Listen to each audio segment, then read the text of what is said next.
take vitamins. And the people who listen to this program, they're into it. They take vitamins. They've been hearing me talk about vitamin D for years. They're very aware of this. But the average member of the general public, they may take a Centrum or something like that, a multivitamin with, 400 international units of vitamin D.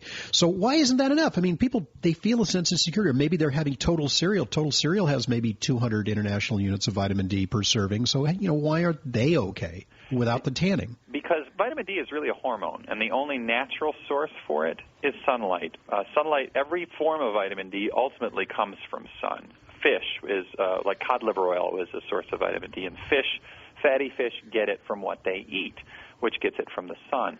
If a person was to get a full-body tan in a tanning bed or outdoors, either source, you're going to make up to 20,000 international units of vitamin D in that one full-body tan. Now, your body has that ability to make that much vitamin D for a reason. And the nice thing about getting vitamin D from sunlight is your body knows what to do with any extra. It will demetabolize any extra as a natural process. Right, so an important consideration, and this is something I reassure my patients about. I say, well, even if you're taking vitamin D, and say you're taking, 5,000 in vitamin D per day, which is a pretty stiff dose, and you tan, oh my goodness, you might overdose on vitamin D, but your body has the wisdom to regulate that level.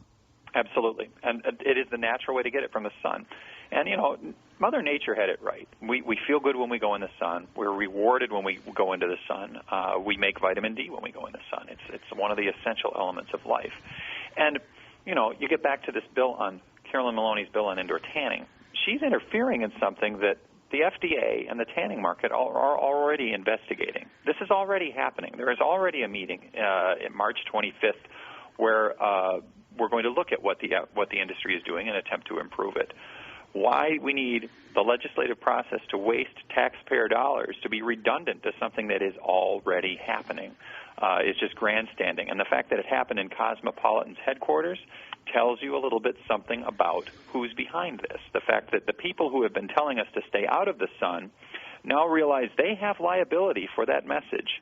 They have caused epidemic level vitamin D deficiency. Mm-hmm. According to the government's own data, published this past year, 77% of Americans are vitamin D deficient, and 97% of Canadians, according to Health Canada, are vitamin D deficient. That has increased 50% in the last generation, and there's no doubt what has caused that. It is because not only do we live and work indoors now, but we've been told to wear sunscreen, which blocks 99% of vitamin D production. Sunscreen blocks, because you make a vitamin D from UVB exposure from sunlight. We've been told to wear this product, and it has a health consequence. And there's no doubt. We now see data showing that people who have low levels of vitamin D are more likely to contract most forms of cancer. And again, this is a fascinating discussion, but we need to go to a break. Do you mind? I know you've got a busy schedule and you're out there speaking at a speaking engagement. Can you stay with us for just a few minutes for Absolutely. One more segment? Okay, our guest is Smart Tan Vice President Joseph Levy. You can get more information at smarttan.com, and he's coming back in just a moment here on Health Talk.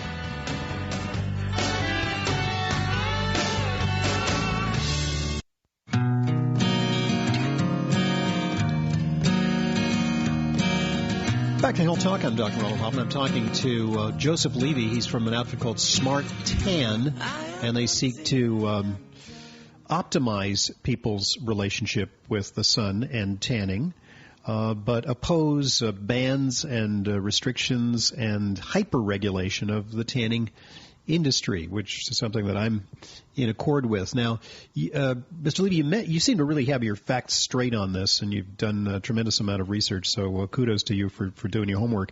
But you mentioned something that I think our listeners would find kind of paradoxical. You mentioned that while melanoma in some instances may be triggered by sun exposure may also mitigate the risk of melanoma. How can you have it both ways? Well, let me be precise. What I said was that melanoma is more common in people who work indoors than those who work outdoors. Okay. It's more common on parts of the body that don't get regular exposure. And it is increasing in both incidence and mortality in older men, but we know that it is decreasing in mortality in younger women. And yet, all of the advertising message about this disease is aimed at younger women. It is not aimed at the group that is getting melanomas, which is older men. And for dermatology to continue to allege that it's younger women getting this when it is increasing, look at the government's, the National Cancer Institute's SEER, S-E-E-R, data program. You'll see that it is increasing in older men, but not in younger women in mortality. The reason it's increasing in reported incidence in younger women is that's who dermatologists see, period. And most people go to dermatologists for cosmetic conditions. Make no mistake, most of what they do is cosmetic. In fact, they use UV light to treat psoriasis, which is a purely cosmetic disease. Now, why are they using UV light to treat a cosmetic condition in their offices at $100 a session, billed to an insurance company, when 1.5 million Americans are also using UV light in tanning salons? I never thought of it that way. That's that really is interesting. Absolutely. I mean, why are they treating a cosmetic condition with something of that on the because other side of their mouth? They have a medical license, you see. It is a license to... And I will tell you, they use the exact same equipment as we do, and they understand it, I don't think, as well as we do. We understand how to deliver a non-burning dosage of UV light. The government has worked with the industry to establish exposure schedules based on an individual's skin type. North America has the best tanning regulations in the world right now. I got to say, I want to interrupt you there. I do tan, and I sometimes do it once or twice a week. I have never, ever had anything approaching a burn. In fact, I mean, from the standpoint of, like, am I getting, like, really brown and bronzed? I mean, it's actually a little disappointing because, I'm not turning into, a bronzed god when I go, once or twice a week. I mean, just getting a little bit of a healthy, rosy glow on my skin. Do you know your vitamin D blood levels? And my vitamin D blood, and I've actually done a little bit of an experiment. It's very interesting. I take vitamin D, so that's not quite fair. My vitamin D levels usually are anywhere between 60 and 80. But I did a little experiment with a nutritionist at the Hoffman Center, and we decided not to take our vitamin D, and then we just tanned. And with just tanning alone, we were able to achieve levels of vitamin D in the 50s by tanning twice a week, and that's great. Yeah, like I said, it's 10 to 20,000 units per full body exposure. Your body's like a solar panel. Mine are 52 nanograms, and I'm a moderate tanner. Again, it's nature's intended way to make it. What my industry does so well is to help people avoid sunburn, and we are in support of intelligent regulation that helps underscore proper protocol in this market. So what do you look for? I mean, are there reputable and disreputable tanning places? I mean, everybody does it right? Because the concern is that some people have bad equipment. It's not expected and not regulated. They're fly-by-nights. They're not doing it right. Yeah, you don't see that like you did when the industry first started as sort of a fad in the early 1980s in the United States. It was a therapeutic industry in Europe and came over here as a cosmetic industry. What you look for is cleanliness. That's the number one thing a consumer looks for, according to every survey we've done, and education is number two. Those come over price and location and consumer preference of tanning facilities. That's a good indicator, whether they've educated through my group or other groups that provide professional salon education.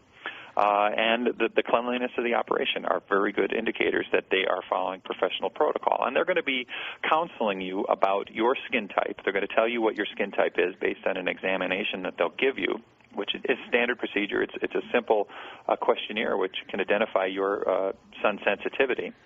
And they'll know, based on that skin type information, how long you need to use how to use the exposure schedule for your skin type to do a tanning session properly, and again, minimize your risk of burn. So what do you think about there's a proposal, or has been a proposal, to tax tanning? And of course, now that the whole healthcare reform bill has sort of crashed and burned, it's unclear whether that's going to be implemented. But I thought it was nuts when they started with the Botox tax, but then powerful lobby of plastic surgeons got together and they said, we're not doing this. They said, okay, we'll just tax, weaker industry, the tanning industry. Yeah, again, and that was arranged by the Botox industry in conjunction with the American Academy of Dermatology Association. The tax won't generate 40% of what they said it would. It was not done with any due diligence at all. And that's why 200,000 Americans have already written their congressman telling them, take the tan tax out of the health care bill. It has no business in there. You didn't do your due diligence on it. A double-digit tax on small businesses largely owned by women is not what we signed up for in this current administration. And, well, they're modeling it after the cigarette test. They're saying, look, we can make money, and yeah, they're different, but they say we can make money, plus tanning's bad for you anyway, so we'll put a lot of tax on it. Less people will be discouraged from tanning. That'll be good. There'll be less cancer, less people in the healthcare system. We'll save money in our healthcare system. That's the logic.